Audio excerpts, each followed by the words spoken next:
आप सभी का स्वागत है जीएस मैथ क्लासेस में।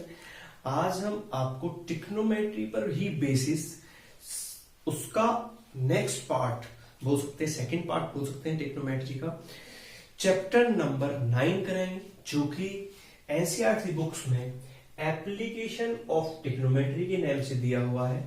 हम वैसे इसका जो सेकंड नेम है वो पढ़े तो हाइट एंड डिस्टेंस भी होता है। तो हम आज यहां पर इस चैप्टर का स्टार्ट करेंगे। तो इस चैप्टर को पढ़ने से पहले इसमें 2 कंडीशंस हैं, उनको देख लेते हैं। और बाकी इसमें कुछ खास है नहीं है, बहुत ही आसान, बहुत ही प्यारे प्यारे क्वेश्चन हैं, जो कि ट्रिग्नोमेट्री, जैसा कि आप देख पा रहे हैं कि नेम में भी कि एप्लीकेशन ऑफ ट्रिग्नोमेट्री। तो यहाँ पर हम ट्रिग्नोमेट्री की एप्लीकेशंस के बारे में पढ़ेंगे और ट्रिग्नोमेट्री के ही फॉर्मूले यहाँ पर यूज होंगे। तो हम यहाँ पर जो हमारे पास कंडीशंस बनती हैं वो 2 टाइप्स की कंडीशंस बनती हैं। तो हम कंडीशंस देखते हैं, कंडीशंस बनती क्या है। कंडीशंस हमारे पास जो बनती हैं वो कुछ इस प्रकार बनती हैं कि यदि कोई भी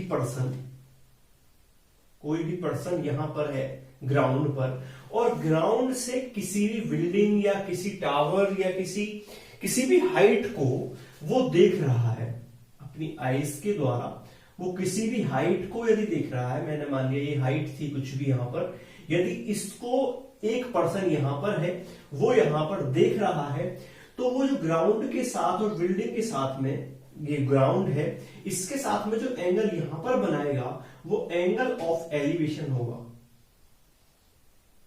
एंगल ऑफ एलिवेशन होगा। एंगल ऑफ एलिवेशन कब बनेगा, फिर से मैं आपको बता दूं कि यदि कोई भी पर्सन ग्राउंड से किसी हाइट को देख रहा है, जैसे कि आप समझ सकते हैं यदि मैं यहां पर खड़ा हुआ हूं और मैं किसी हाइट को देख रहा हूं, तो मेरी जो आईज से जो एंगल बनेगा, क्योंकि मेरी आई की हाइट ये है, तो जो हॉरिजॉन्टल लाइन के साथ में और जहां पर मैं देख रहा हूं उस लाइन से जो एंगल बनेगा, जैसा कि मैं बता रहा हूं पर्सन यहां पर है, उसकी आईज यहां पर है और आईज के साथ में हॉरिजॉन्टल जो आंख की ऊंचाई है वो यहां पर है, वो किसी और हाइट को यहां पे देख रहा है, तो उसका जो एंगल ये वाला बनेगा, तो इसे बोलेंगे एंगल ऑफ एलिवेशन। यदि नीचे से ऊपर की तरफ कोई पर्सन देख रहा है। यदि यहीं पर यदि सेकंड कंडीशन देखी जाए, सेकंड कंडीशन आप समझ सकते हैं, यदि कोई पर्सन छत पे बैठा हुआ है, कोई भी पर्सन यदि छत पर बैठा हुआ है, वो जमीन पर ग्राउंड की तरफ देख रहा है और ग्राउंड की तरफ देख रहा है, तो वो जो एंगल बनेगा, लेकिन ये जो एंगल बनता है ये कैसे बनता है, क्योंकि उसकी जो हाइट है, उसकी जो आईज है, वो आईज यहां पर है, तो उसका जो एंगल बनेगा वो यहां पर बनेगा। इसको हम एंगल ऑफ डिप्रेशन बोलेंगे। Angle of depression, angle of elevation जब ग्राउंड से कोई ऊपर की तरफ देखेगा, और एंगल ऑफ डिप्रेशन यदि कोई किसी हाइट से नीचे की तरफ देखेगा। अब इसमें एक कंडीशन बनती है कि यहां पर angle of depression angle of elevation के इक्वल ही होता है।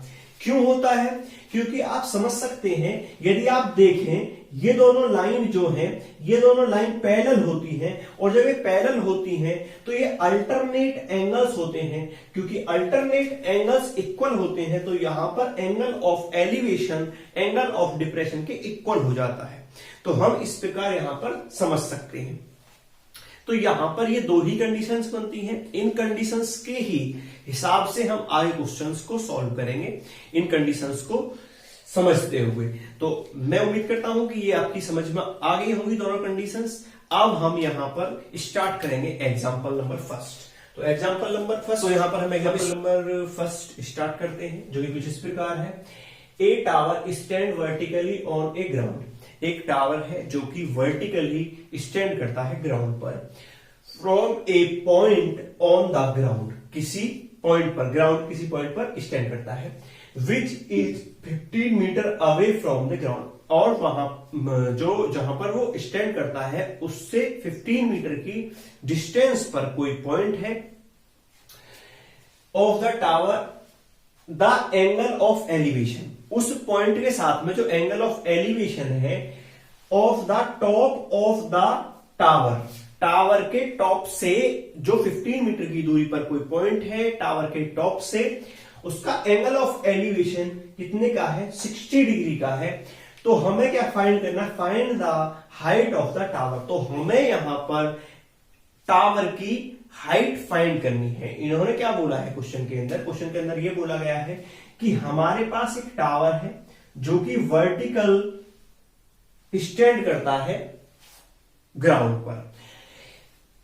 जो टावर है, टावर के फुट से 15 मीटर की दूरी पर, 15 मीटर की डिस्टेंस पर हमारे पास कोई पॉइंट दे रखा है और वो पॉइंट कुछ इस प्रकार दे रखा है कि उस पॉइंट से जो एंगल ऑफ एलिवेशन है, एंगल ऑफ एलिवेशन है किसके लिए, टावर के टॉप के लिए, टावर के टॉप के लिए इस पॉइंट से जो एंगल ऑफ एलिवेशन है वो 60 डिग्री का है।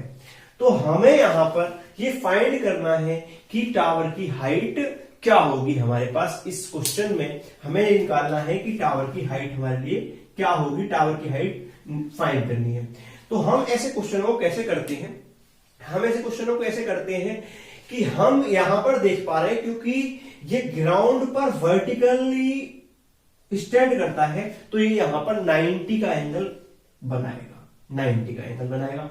तो ये आप देख पा रहे हैं, ये बन रहा है राइट एंगल ट्रायंगल। तो राइट एंगल ट्रायंगल में आप ये मान लेते हैं कि ये ए बी सी पॉइंट्स हैं और अब आपको यहां पर क्योंकि एंगल 60 दे रखा है, एंगल 60 के लिए आपको क्वेश्चन करना है।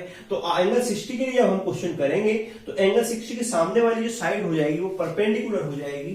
तो हम यहां पर ये हाइट को h लेट कर लेते हैं और क्योंकि बेस हमारे पास यहां पर दे रखा है 15 मीटर, तो हम इन दोनों साइड्स का यूज करते हुए ऐसे कुछ रेशोज, ऐसा कोई रेशोज लेंगे ट्रिग्नोमेट्री का जिसमें इन दोनों साइड्स का यूज होता हो।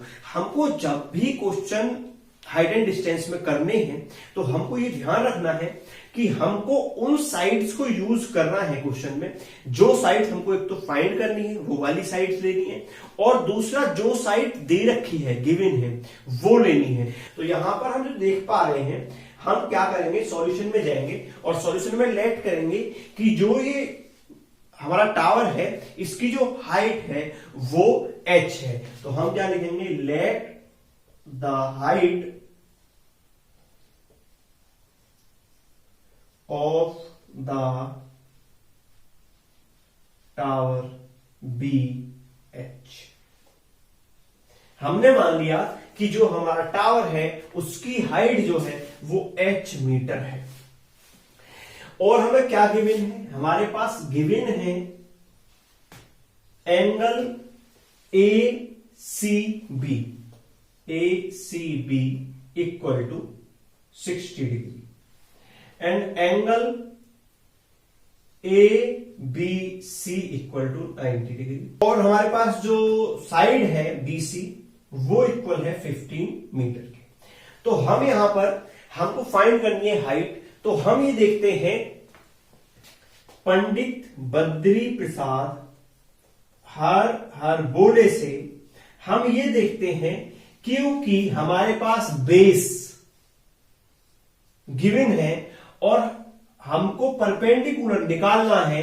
तो परपेंडिकुलर और बेस हमारे साइन में यूज होते हैं या कॉस में यूज होते हैं या टेन में यूज होते हैं। तो हम यहां पर देख पा रहे हैं कि ये हमारे टेन में यूज होते हैं। तो हम यहां पर टेन सी यूज करेंगे। टेन सी क्यों, क्योंकि सी यहां पर यूज होता है। तो टेन सी इक्वल परपेंडिकुलर अपॉन बेस होता है।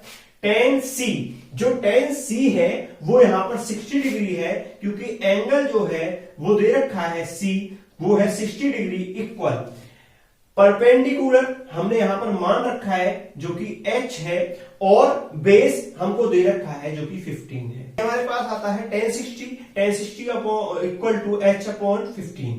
तो हम यहां पर हम जानते हैं कि tan 60 की जो वैल्यू होती है वो √3 होती है। तो √3 इक्वल h अपॉन 15 जो h है हमने लेट कर रखा है कि वो हाइट है, तो हमें h की वैल्यू निकालनी है, तो यहां पर 15 डिवाइड में है तो इधर मल्टीप्लाई में आ जाएगा। तो हमारे पास जो h की वैल्यू आएगी वो आएगी 15√3 equal to h। Height of the tower is 15√3 metre. तो इस प्रकार ये क्वेश्चन हमारा सॉल्व होता है। Thank you so much.